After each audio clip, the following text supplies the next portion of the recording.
Hi guys, welcome back to part 32 of Developing Detroit. I'll start off by apologising. I should have uploaded a video yesterday. I mean, this was supposed to go up yesterday, but I recorded the first part of the video, just, putting the players in the team, deciding who to go with. And I'm sure a few of you have had this after a long day at work or a long day at school for some of you. I sat down, got ready to do a bit of video editing or just to do anything pretty much, and I just absolutely crashed out and I didn't wake up until about 11 o'clock, so I didn't have time to actually put this video out yesterday. But anyway, moving on with the episode. I actually recorded, as I said, I recorded this yesterday, but I put Ryan Broyles into the team.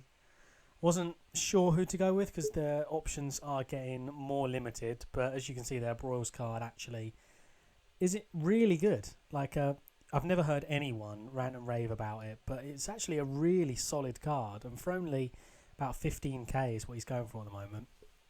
It's a really solid pickup. He could be quite a cheap beast, I think. But as you can see, you're going to go and see who we can potentially pick up. We've got a fair amount of coins knocking about at the moment, but a little bit too little to pick up the big players like Night Train Lane and the Boss Calvin as of now. But their prices are slowly dropping, so I don't know if they'll be low enough in a few days when I call the series quits and move on to another team.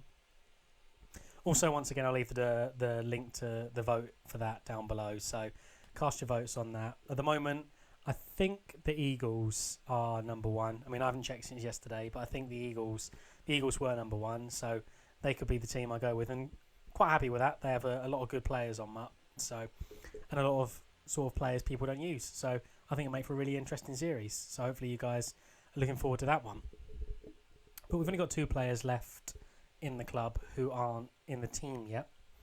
One of them being Ramirez and one of them being 92 Quinn. So I'm thinking I'll probably put both of them in tomorrow, and then on Saturday have an episode where we play a few games with the team, sort of as a send-off, and then we'll move into the new series either Sunday or Monday. But this is the checklist here, as you can see. Once again, comment down below who you want me to put in. I know it's coming towards the end of the series now, so there aren't many options, but comment down below if you want someone in particular. I mean, if someone gets a lot of votes, I'll more than happily try and get them in for the, end of the series. I'm sure a lot of people want to see the Boss Calvin, but I think he's just a little bit out of reach for us now, unfortunately. But, if anyone wants to lend him just for the end of the series, I'd be more than happy to just accept it for a game or two. Give you a shout out on the channel. I'm sure everyone would be very grateful if you did that. But if not, I'll put a question down in the comments as per usual. It's always nice to hear people's answers to that because the answers are always actually really interesting. Some of them quite funny actually, so thank you guys for that. So try and hit 15 likes again if you enjoyed the episode so far. Click the button. Like I said, comment down below and subscribe if you're new. But I'll jump into a game now. So, jumping into a game here. This was a very interesting one. It was one of the ones where I think I should have won by more than I did, I think. Obviously foreshadowing what happens there, because I do end up winning the game. But if you watch, you'll see it was I made an absolute meal of it. And this guy couldn't deal with the mesh play, and I should have abused it more. But as you can see, I obviously did abuse it where I could. And he just couldn't deal with it. You can see, one of the routes was always wide open. It tended to be Calvin, but it was either Calvin or Bron, and it tended to be Calvin. So I was abusing him quite a bit in this episode, which is the episode where I actually took him out of the so-called first team, which is quite funny. But Broyles making his first catch there. Good catch. A few lower-rated receivers would have dropped that, but it's nice to see, since we got up to the higher-rated receivers, we're getting a lot of higher rated catches, I suppose. Brilliant little juke there from a Brom. Selling two players disgustingly, to be perfectly honest. And he got us to 4th and 10. So I thought, I'll go to the trusty play that's worked most of the time. And I see a little opening on the left. So if we curb the run a little bit, we'll get in. And we did. And that is 7-0 up. So happy to get the lead on our first possession. I'm obviously not the most confident on scoring on my first possession, so it's nice to get that in. Much prefer defence on first possession because I think that's sort of where my areas lie. And a few of you have been commenting, saying, I should use the linebackers a bit more rather than the linemen. And the reason I use the linemen is because I love getting sacks in this game.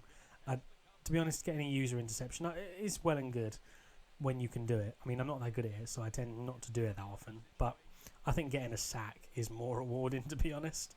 But we managed to nearly stop him there on 4th and 2. I mean, if our guy didn't get absolutely pancakes, that would have been an easy stop.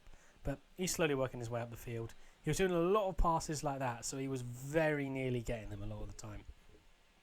And I get him to 4th and 5 here. I think he's going to pass it, and he does.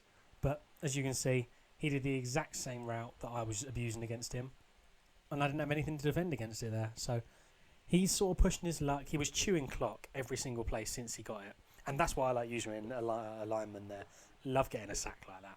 But he was chewing clock a lot. And that's something... I don't mind chewing clock if you're in the 4th quarter. And you know you're up by a little bit and you're fighting for the game. But you're down a touchdown, chewing clock. I don't like people that do that. Personally, I think it kills the game off unneedingly. But we managed to get a stop on 4th and inches, so he's wasted pretty much the whole of the 2nd quarter just on this drive, chewing clock continuously. And I probably do have time to score if Stafford doesn't throw it straight to Lynch. He actually Lynch on defence, who managed to get a pick there, which is quite annoying, to be honest. But he takes his safe field goal, and only 6 seconds left. I wasn't going to risk anything after that last pick, so I just played it safe. I think I just took a knee and went with it. But user in Sue again there. Lovely sack. I just love getting the sacks in this game. I think it really puts people off getting a sack, especially a coverage sack. And 4th 21, he makes a terrible read. He makes a Stafford-like read there, and we get a very easy pick. And we're going to do exactly what he did to us. So we're just going to chew clock for as long as we can and just waste as much time as we can. Because he didn't look like he was going to score against us, to be honest. He looked like he was decent on offense, but he wasn't anything threatening. So I know I can get a stop. And we get 4th and 9 here. And I decided to go for it. I mean, I could have gone for the safe punt, but I thought if I get this, I can waste another 2 minutes easily. And we'll just win 7-3. And I'll be more than happy with that win. But 3rd and 8, we're stopping him here. He nearly gets it over the middle there. He was making a lot of diving catches like that, which I think aggressive catch should be nerfed a little bit because of things like that. But he takes his field goal. Fair play to him. And I'm going to go back to abusing the mesh play. And as you can see, one of the guys is open because we have 2 very quick receivers in Ebron and Calvin, who are 90 speed. So it's not rapid, but it's quick enough to make that route work, and it beats man coverage, which he was using a reasonable amount of the time, and he's using cover 2. So he didn't have the players where they should be to stop that play ever, to be honest. And as you can see, we're running down the clock pretty well here. I wasn't going with a run play, like you can see. Mesh, wide open again, Calvin. And we're just going to abuse it while we can. I don't see any reason not to. As you can see, he's used all but one timeout. 2nd and 6. All I'm going to do is just run it, try and get that first down. And once we get that first down, we'll get the win.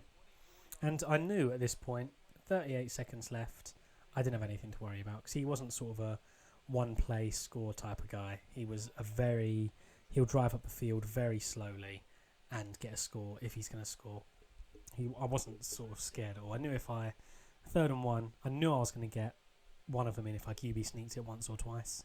And we QB sneak it once, get in, and that is game over.